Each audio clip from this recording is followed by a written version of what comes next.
que tu as déjà remarqué que ton mal de dos empirait vachement quand tu passais une mauvaise journée au travail, ou que tu avais une douleur au cou qui apparaissait comme par magie quand tu ouvres tes emails le matin? Dans cet épisode, on va aborder l'impact du stress sur la douleur, comment ça se fait, d'où ça vient, et surtout, puisque c'est ça qui nous intéresse, comment y remédier, comment sortir de ce cercle vicieux qui fait qu'on a mal, alors on stresse, alors on a encore plus mal, alors on stresse encore plus, etc. Donc le cercle vicieux, stress, douleur, c'est très prévalent chez les sédentaires, malheureusement. Une douleur apparaît dans notre corps, peut-être due à une blessure, mais souvent, dans ce que je vois en tout cas, c'est souvent juste la sédentarité, des décennies, des années, des décennies de sédentarité, un travail de bureau, assez peu de mouvement, un régime de mouvement très peu varié qui fait que nos muscles faiblissent et des déséquilibres musculaires apparaissent qui font que voilà, il n'y a plus assez de stabilité et on a de plus en plus de mal à faire des choses du quotidien. Alors, ces douleurs apparaissent, qu'est-ce qu'on fait? On enchaîne les rendez-vous médicaux, les examens, les massages, on demande l'avis d'Internet, mais rien ne semble fonctionner. Ou parfois, on trouve des solutions qui sont temporaires, qui allègent un petit peu la douleur pendant quelques jours, mais ça finit toujours par revenir. Rien n'est permanent. Alors, cette douleur persistante, elle nous fait stresser. Et par-dessus ça, notre vie continue. C'est-à-dire que oui, on est stressé par la douleur, mais on est aussi stressé par la vie en général, par le stress professionnel, par le stress personnel, par le stress en général. Et puis surtout, notre posture ne s'améliore pas, notre régime de mouvement s'appauvrit de plus en plus parce qu'on a mal. Et tout ça amplifie la perception de la douleur. Alors, pourquoi ça amplifie d'ailleurs la perception de la douleur? On peut parfois penser à tort que douleur égale blessure, que la douleur n'apparaît que quand on a un problème fonctionnel, physique, structurel dans le corps. Et là, c'est beaucoup plus compliqué que ça, parce que la douleur, c'est un output. Alors, j'avais déjà fait des épisodes là-dessus, sur l'output et l'input, sur le fait que la douleur, c'est une création de notre cerveau en réponse à des stimuli, à des informations qu'il reçoit, et pas seulement sur notre intégrité structurelle, pas seulement sur notre intégrité physique. Il y a toute une liste de facteurs qui font qu'on aura plus ou moins de douleur, qu'on ressentira plus ou moins de douleur.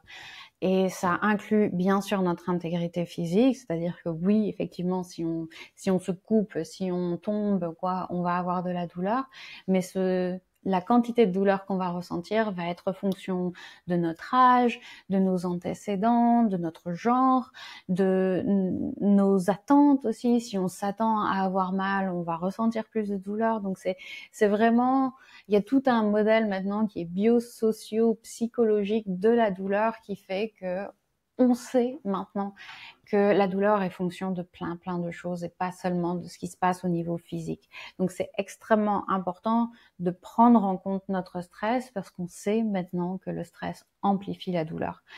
On peut avoir également une hypersensibilisation de notre système nerveux, c'est-à-dire que notre système nerveux, il est en mode alerte permanente parce qu'on est stressé, justement. Parce que le stress, normalement, c'est quelque chose qui est très temporaire. On a évolué pendant des dizaines et des dizaines de milliers d'années, et des centaines de milliers d'années, peut-être pas des centaines, si quand même, avec un stress qui était toujours très ponctuel, c'est-à-dire qu'on avait une menace, un animal dans la savane, disons par exemple, pour caricaturer, un animal, un lion qui nous courait après, on savait que ça allait se terminer très rapidement, d'une façon ou une autre, c'est-à-dire que soit on n'avait plus jamais de stress parce qu'on s'est fait manger par le lion, ou soit parce qu'on a réussi à échapper au lion. Maintenant, bien sûr, notre niveau de stress est beaucoup plus chronique, c'est-à-dire qu'il est permanent, il est dans nos notifications sur nos téléphones, nos laptops, il est sur la société en général qui nous envoie des raisons de stresser en permanence, et ça fait que notre système nerveux, il est en alerte, en mode alerte permanente. Vous pouvez imaginer le système nerveux un peu comme l'alarme d'une maison. Donc, normalement, notre alarme va se déclencher seulement quand il y a vraiment un problème, disons un cambrioleur ou une blessure réelle dans le cas de notre corps, s'il y a quelque chose de vraiment mal qui nous arrive. Mais parfois, ce système s'emballe, le système de la détection de la douleur s'emballe, un peu comme une alarme qui deviendrait hypersensible, qui se déclencherait pour le vent qui souffle ou un chat qui passe, pour la moindre petite chose détectée. Et de la même manière, notre système nerveux va devenir hypersensible et les signaux de douleur vont être amplifiés, même pour des stimuli qui devraient pas faire mal. Parfois, il y a même plus l'ombre d'un problème physique, mais la douleur est quand même déclenchée. Alors, j'ai envie quand même de vous envoyer un message d'espoir pour vous dire que déjà, cette douleur que vous ressentez, même s'il n'y a aucun scan qui montre quoi que ce soit de défaillant, même si vous faites des IRM, des radios, et que votre docteur vous dit « mais non, tout va bien, tout est structurellement bien, il y a aucune raison à votre douleur », j'ai envie quand même de vous dire, de vous rappeler peut-être que cette douleur, elle est réelle, que c'est pas quelque chose qui est dans la tête. Alors si c'est dans la tête, c'est dans votre cerveau, c'est le cerveau qui crée cette douleur, mais elle existe bien. Si vous la ressentez, elle est là, elle existe, c'est sûr, c'est indéniable. Et c'est important parce que parfois on peut enchaîner les rendez-vous médicaux avec que des médecins qui nous disent non, tout va bien, alors que nous, on le ressent bien que tout va pas bien, on a mal, et c'est important de le reconnaître aussi, c'est important d'être validé à ce niveau-là. Donc la douleur est là, même si elle n'a pas nécessairement d'origine fonctionnelle, structurelle, elle est là, elle existe, et il faut qu'elle soit traitée, il faut qu'il y ait une attention qui soit posée sur cette douleur. Même si c'est le système nerveux qui est devenu hypersensible, si c'est le système nerveux qui est défaillant quelque part, ou oui, qui est un peu trop réactif, on va dire, il est possible de le recalibrer avec des bonnes approches. Et le yoga agit justement sur cette recalibration du système nerveux. On apprend à nouveau à être à l'écoute de notre système nerveux. On apprend à l'apaiser, surtout aussi à diminuer le stress et cette perception du stress et cette gestion du stress. On améliore notre relation au stress en général simplement. Déjà, comme disait ma cliente ce matin, elle sentait déjà la douleur diminuer très rapidement quand on a commencé notre séance, parce qu'elle disait juste le fait de m'arrêter et de me dire je vais prendre 1 heure rien que pour moi, pas pour éteindre les incendies autour de moi avec ma famille, mon travail, tout ça, mais juste pour moi, pour me faire du bien. Elle sentait qu'elle avait déjà moins mal, ou beaucoup moins mal au dos, parce que justement elle envoyait ce signal à son système nerveux que elle pouvait s'apaiser, que tout allait bien, qu'elle prenait ce temps-là pour elle, et que voilà, qu'on pouvait se calmer. Rien que ça. Et après, évidemment, on a travaillé sur le côté physique, sur la stabilité, bâtir plus de stabilité dans son corps, détendre les zones qui étaient trop tendues autour de son dos, etc. Et puis tout le travail de respiration, de mouvement doux et intentionnel, et de relaxation finale qui ont fait que à la fin de la séance, elle se sentait incroyablement mieux. Et donc tout ce travail-là, ça agit sur le système en entier, sur l'aspect physique de la douleur, le corps, les muscles, le dur, mais également aussi le système nerveux. On recalibre le système nerveux pour faire en sorte qu'il puisse s'apaiser et qu'il soit beaucoup moins réactif à la moindre menace ou impression de menace.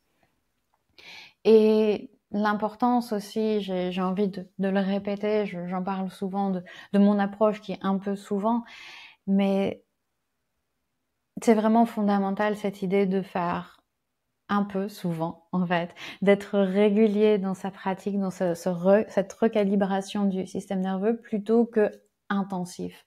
C'est pas quelque chose qui se fait en une séance, comme par exemple on peut parfois aller, je sais pas, chez l'ostéopathe et il remet les choses en place, ou je sais pas ce que font les ostéopathes exactement, mais en gros il fait une manipulation, il dit ok c'est bon, vous pouvez y aller, pas la peine de me revenir me voir. Bon, en général ils disent quand même il faut revenir me voir, mais bref. Mais là on est sur quelque chose au long terme, au long cours, sur une recalibration progressive du système nerveux, quelque chose qui a besoin d'être pratiqué très régulièrement, et ça peut être des toutes petites doses, mais très régulières. Donc qu'est-ce qu'on a au niveau des outils à long terme? Déjà, vous avez ma playlist SOS Stress. J'ai créé ces vidéos et je les ai mises en ligne. Il y en a 5. C'est une playlist de mini-vidéos, de micro-pratiques de moins de 5 minutes pour justement aider à réguler le stress au cours de la journée. Donc ce sont des pratiques qui se veulent toutes simples et que vous pouvez emporter avec vous. Vous pouvez toujours les avoir dans votre poche. Il y a des méditations, du mouvement doux, il y a des exercices de respiration.